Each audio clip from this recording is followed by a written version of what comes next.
Meus irmãos, graça e paz a todos, estamos aqui para mais uma super dica de leitura para vocês.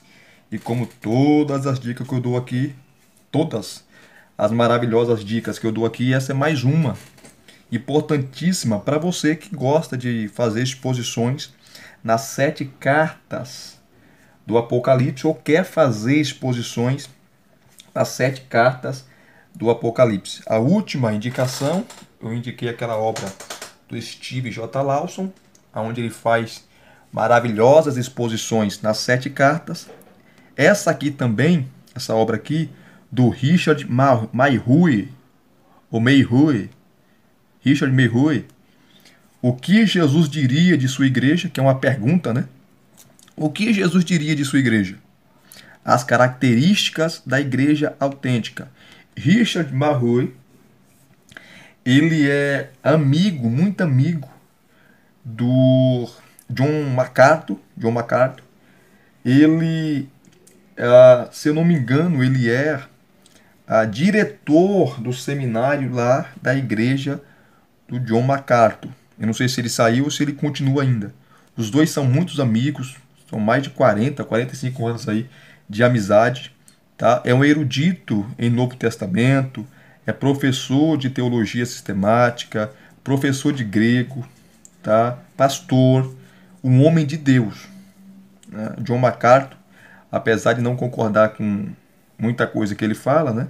Porque eu sou pentecostal e ele é antipentecostal.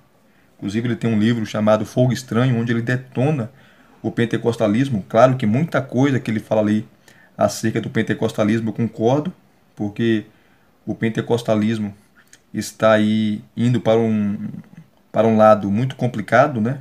Ou caminhando de passos largos para o neopentecostalismo. Isso algumas igrejas pentecostais, tá?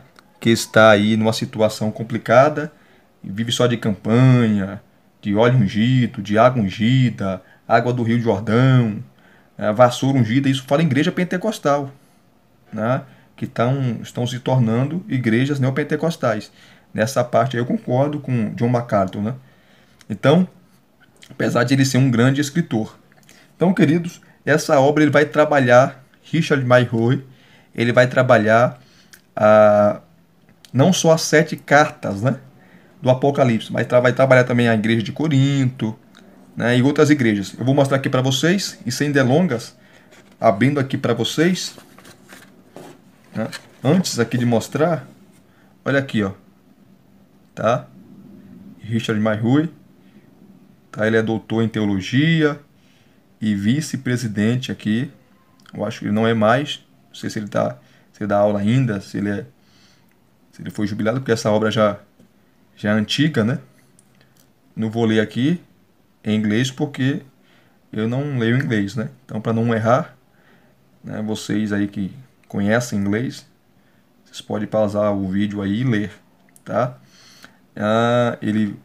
Aqui, ó, o pastoreio também e o treinamento de pastores, né, tem sido as suas atividades predominantes nos mais de 20 anos de sua vida ministerial.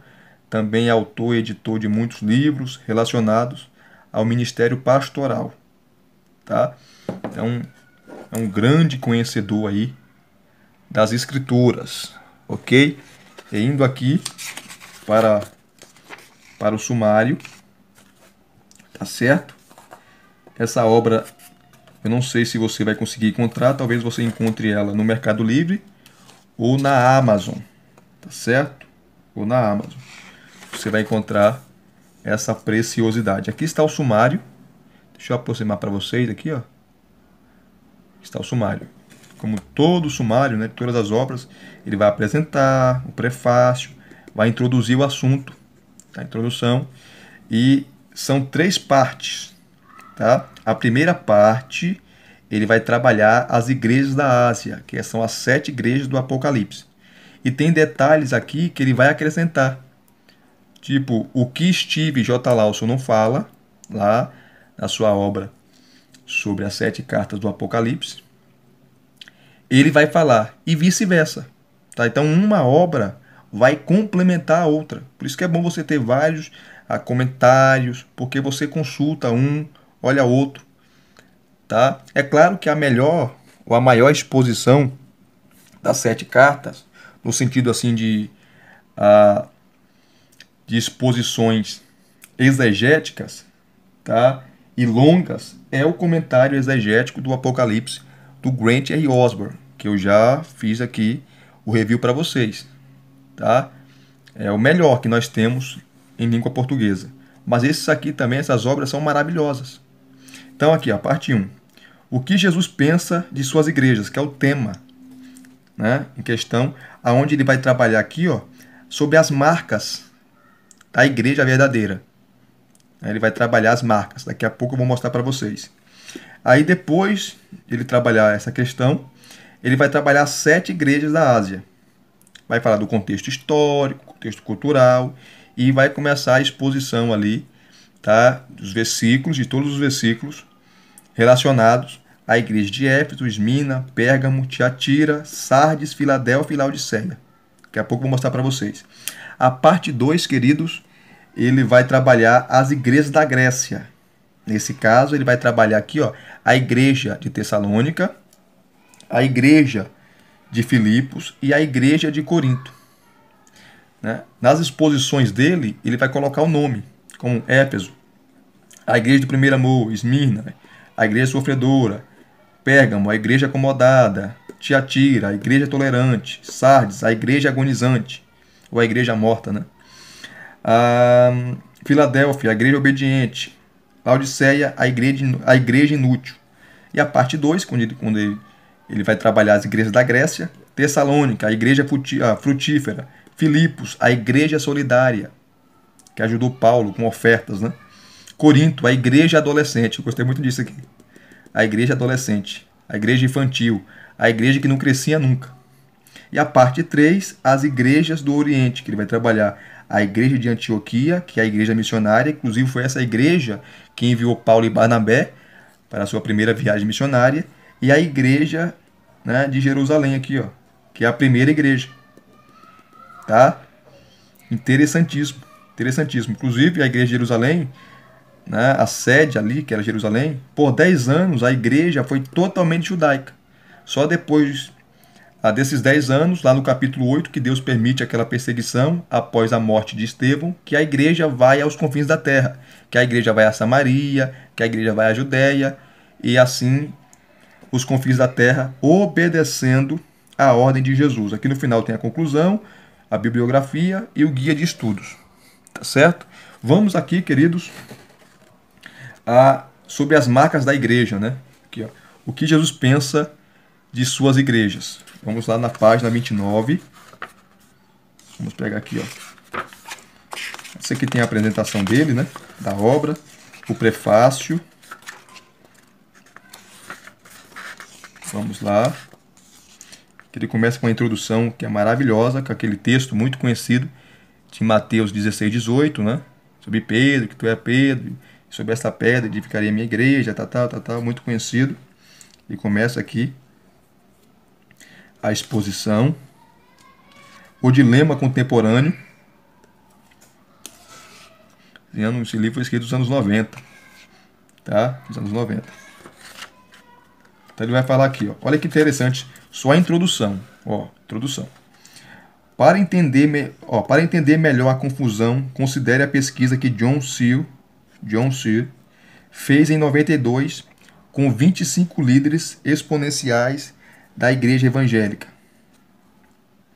Esses líderes emitiram sua opinião sobre o estado geral do evangelicalismo ao apagar das luzes do século XX. Isso em 92, imagine hoje como está a situação.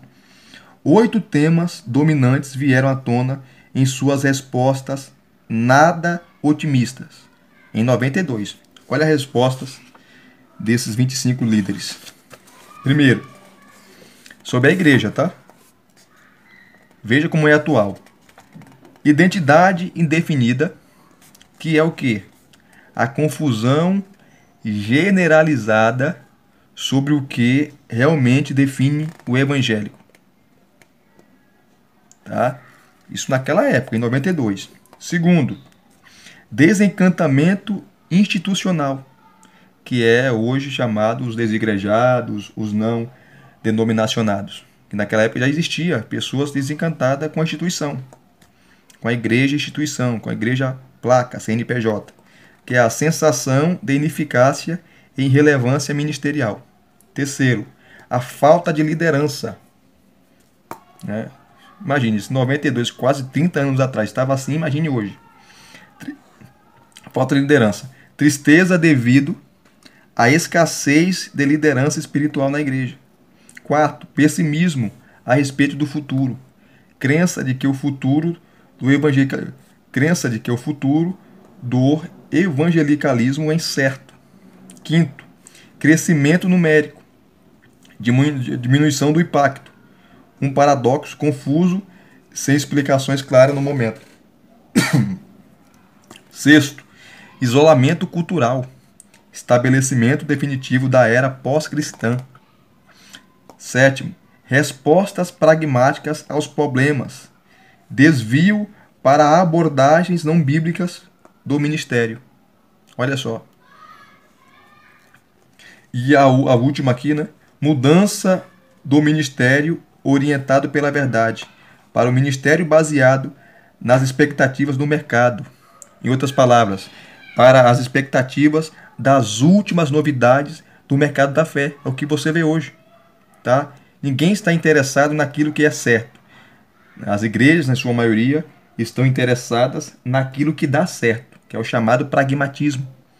Então você vê o povo vendendo aí pedaço do céu, de bloco, de cimento, de vassoura, água ungida. Não está nem aí.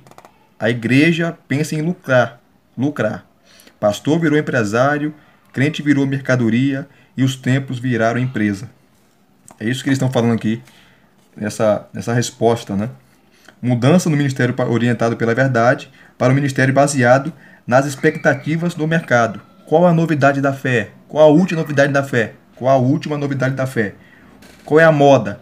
Eles vão lá, adota, para segurar o povo na igreja. Por isso que você vê a igreja usando balada, bebida gospel, arraial gospel. Isso em 92, queridos.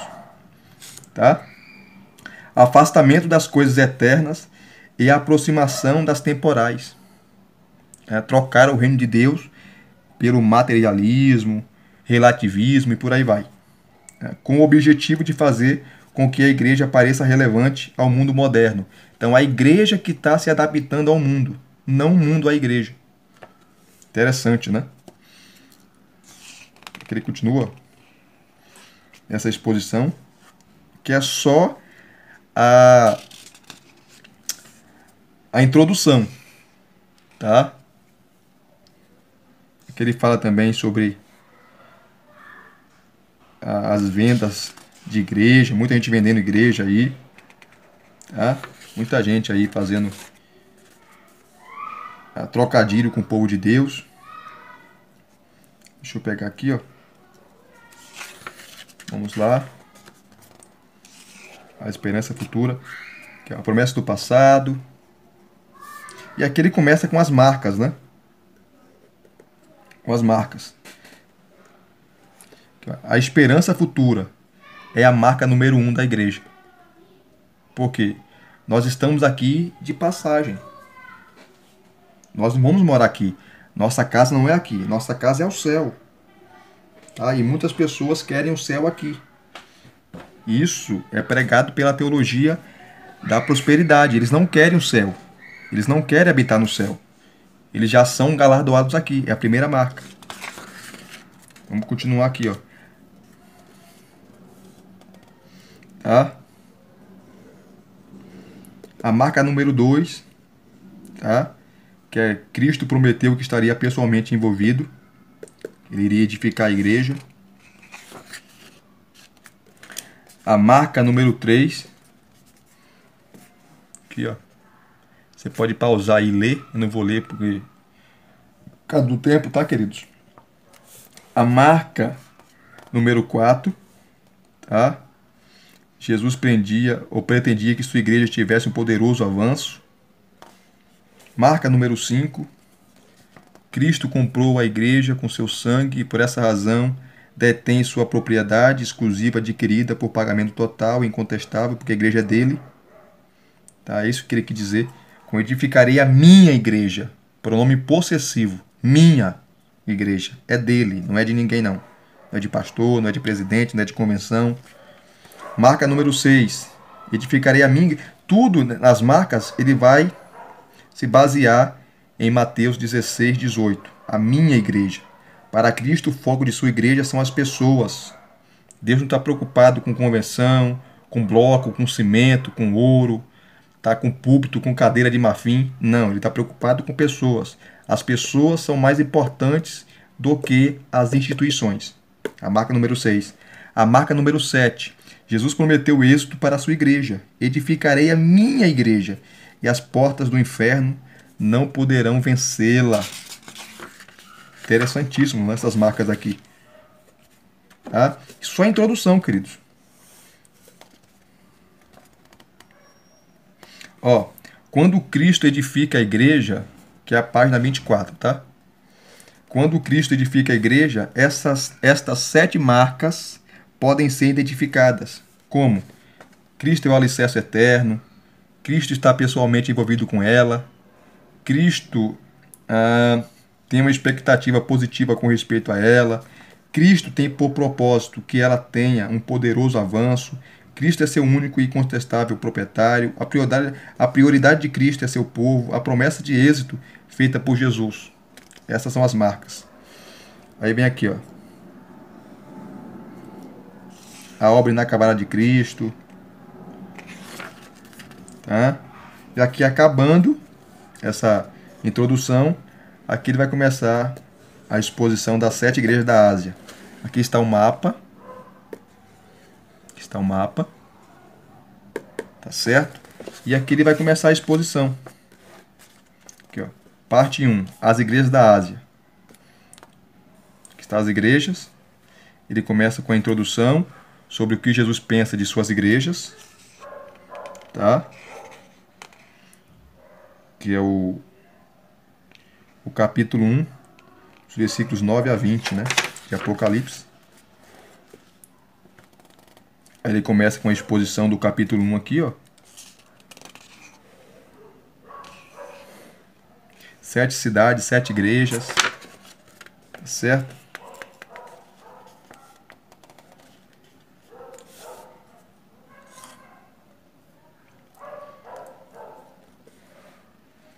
Isso aqui é interessantíssimo que ele fala. Eu vou ler para ganhar tempo, tá? A grande questão. Aqui, a glória de Cristo.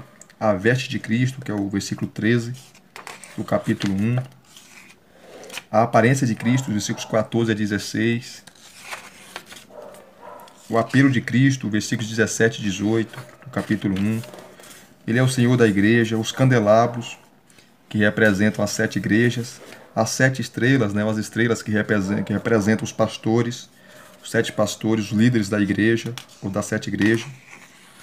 Então ele faz uma exposição fantástica. Aqui, o esboço da carta, né, da primeira carta, que é a carta à igreja de Éfeso. Tá certo? Vou pegar aqui, ó. Prontinho. Tá? Os vencedores. Aquela expressão, ao que vencer, que está nas 7 cartas. O valor desse estudo.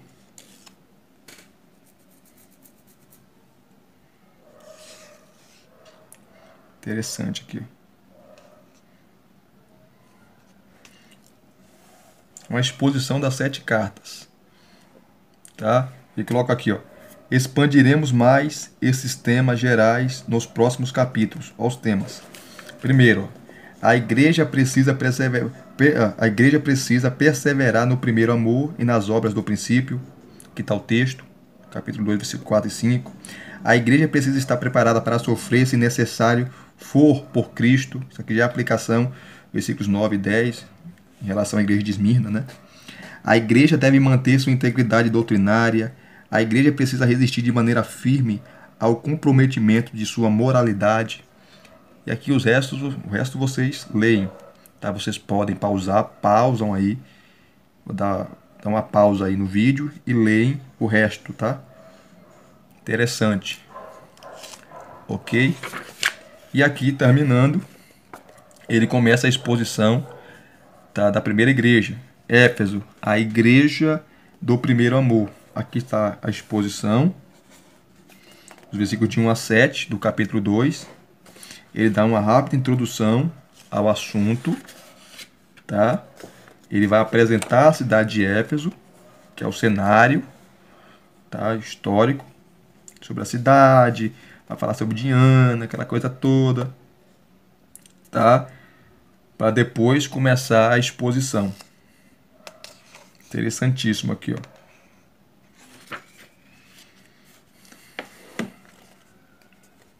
Depois ele vai trabalhar aqui, ó, a recomendação, o capítulo 2, versículo 2, 3 e 6. A repreensão, versículos 4 e 5. Onde Cristo fala sobre o primeiro amor, que eles deixaram o primeiro amor. Ele vai explicar de maneira magistral o que é isso. O que é deixar o primeiro amor aqui, ó. O que significa essa expressão. As primeiras obras. Também o que significa voltar às primeiras obras. Tá? A confrontação que Cristo manda a igreja se arrepender, senão iria remover o castiçal da igreja. Tá? Ou remover o castiçal é remover a própria igreja, porque a igreja ali de Éfeso, ela era conhecida como a luz de Éfeso. E se ela não se arrependesse, Cristo ia apagar essa luz. Versículo 7, desafio, né? Que é a promessa. Depois aqui a igreja de Esmirna, que é a igreja sofredora. Aqui está a exposição dos versículos 8 a 11. E aqui ele começa uma introdução. Depois da introdução, ele vai apresentar e falar sobre a igreja, tá? Que Esmirna hoje é a atual cidade de Izmir, tá aqui, ó, na Turquia. Uma cidade muito antiga, tem 4, 5 mil anos, tá? Aí ele vai começar a exposição falando do cenário, né, na época de João, a cidade de Esmirna, que tinha aí vários templos, o templo de Asclépio, o templo de Zeus, o templo de Cibele, o templo ao imperador, né, foi a primeira cidade que construiu o templo ao imperador Tibério, e lá era praticamente comum, tá, adorar o imperador. Interessantíssimo aqui. Depois ele vai falar sobre a recomendação, versículo 9, a tribulação, tá? O significado da tribulação, conheça a tua tribulação, conheço também a tua pobreza, que é a palavra pitocheia ali no grego, que significa aquele que não tem nenhum básico, aquele que não tem nenhum necessário. Os cristãos estavam virando mendigo. O Império Romano estava confiscando seus bens, suas empresas, tudo, porque eles não queriam adorar ao imperador, não queria adorar o imperador, não queria se prostrar, não só adorar, né, mas se prostrar às divindades ali romanas. A blasfêmia, fala dos judeus, né, que Jesus chama de sinagoga de Satanás. Interessantíssimo também aqui, ó. Então não dá para ficar lendo por causa do tempo, tá, queridos? Tá? Aqui o desafio, versículos 10 e 11. Cristo manda eles serem fiéis. Aqui ele vai falar sobre o exemplo marcante, né? Um exemplo marcante aqui, que é Policarpo, que foi pastor de Esmirna, que foi morto. E ele tinha 86 anos de idade. Então ele vai falar aqui o relato de Policarpo, que foi morto. Aqui está o relato de Policarpo, eu não vou ler por causa do tempo, tá? Aqui, ó. Ele não negou a sua fé, foi pastor de Esmirna. Aqui vem a igreja de Pérgamo. Terminando aqui, ó. Deixa eu pegar aqui as igrejas da Grécia, né? Parte 2, página 141. 141. Então ele vai muito mais além do que as 7 cartas do Apocalipse, né? Aqui, ó. A igreja de Tessalônica. Aqui, ó. Parte 2, as igrejas da Grécia. Tessalônica, Filipos e Corinto. Começa com a primeira igreja, Tessalônica. Aqui está a exposição de 1 Tessalonicenses capítulo 1, versículos 6 a 8.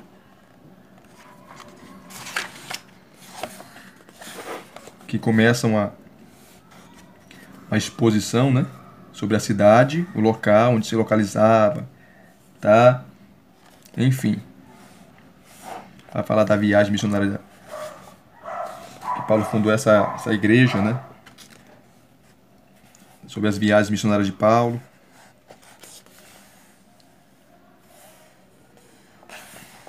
Aqui, ó.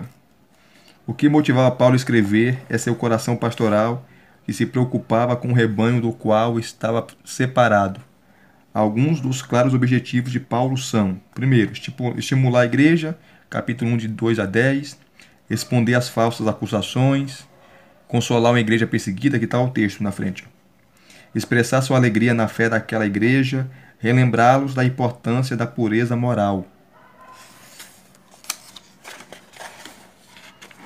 Olha só, condenar o estilo de vida não dado ao trabalho, corrigir a má compreensão dos eventos futuros, neutralizar conflitos dentro do rebanho, exortá-los dentro dos pontos básicos da vida cristã. Aí ele começa a exposição. Paulo, pastor exemplar. Por aí vai, queridos, ó.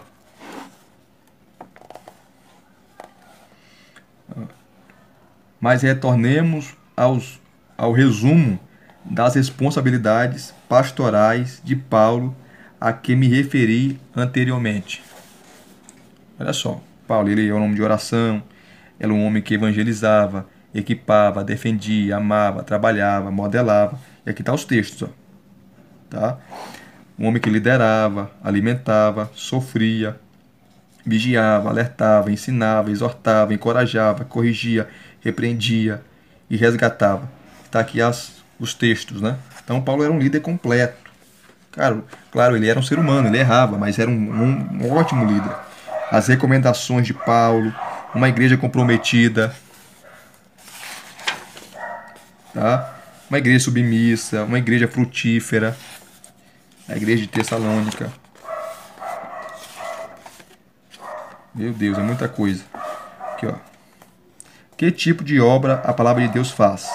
Veja algumas coisas que ela tem poder para fazer, a palavra de Deus.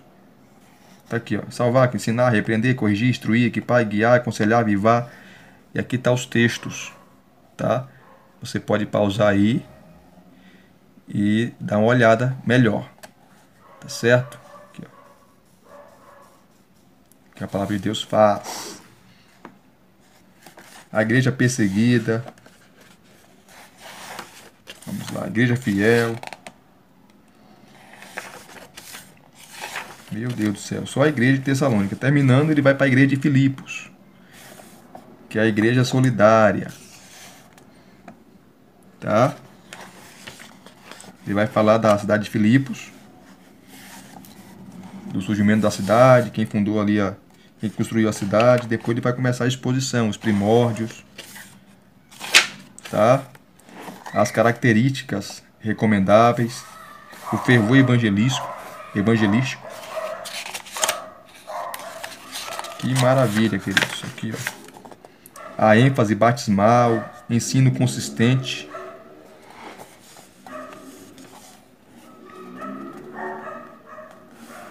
Muito bom. Tá? Aqui, ó. Embora a partir de Atos 16 pouco possamos aprender a respeito dos ensinamentos de Paulo, sua carta aos Filipenses ensina-nos muitas coisas. Ela certamente é muito prática e relacionada à vida cotidiana, mas ao mesmo tempo ela adota ou faz alusão a um amplo espectro de doutrinas teológicas, por exemplo, angelologia, está em Atos capítulo 16 a 18, antropologia, bibliologia, cristologia, eclesiologia, escatologia, ramatiologia, pneumatologia, soteriologia, a teologia geral. A carta aos Filipenses. Então é muita informação que ele vai trazer, queridos. Muita informação. Tá? Liderança espiritual. Tá? Ele trabalha todo o contexto da carta. A oração, a dependência soberana de Deus, né? A atitude alegre, a generosidade. Mais de 10 vezes Paulo vai falar da alegria, de regozijar, ele estava preso. A igreja solidária que ajudou Paulo com ofertas para sustentar o ministério de Paulo. A desunião. Paulo fala da humildade ali de Cristo no capítulo 2, porque a igreja, por ser uma colônia romana, né, ali Filipos, eles eram muito vaidosos. Depois vem a igreja de Corinto, a igreja adolescente, que é a igreja infantil, que ele vai trabalhar a mesma coisa. A cidade de Corinto e sua formação, tá? Que é o ponto de vista histórico. Depois vai trabalhar a igreja de Corinto em si, e por aí vai. As características recomendáveis, tá? A imaturidade espiritual prolongada da igreja, por isso que Paulo chama de criança, que ele queria falar como espirituais, mas não dá para falar com espirituais porque eles não são maduros, mas são crianças na fé. Está no capítulo 3, e assim sucessivamente, tá? Então é uma obra maravilhosa. Faltou aqui eu mostrar a igreja de Antioquia e de Jerusalém, mas toda segue essa linha que vocês viram aqui, tá? Tanto as 7 cartas do Apocalipse, como as igrejas da Grécia e outras igrejas, tá certo? Então é uma obra maravilhosa. E se vocês gostaram de mais uma dica de leitura, deixe aqui nos seus comentários, deixe o seu like, se inscrevam no canal se você não é inscrito e acione o sininho para receberem todas as notificações. Muito obrigado mais uma vez, queridos, pela sua atenção, tá certo? Deus os abençoe. Até as próximas indicações.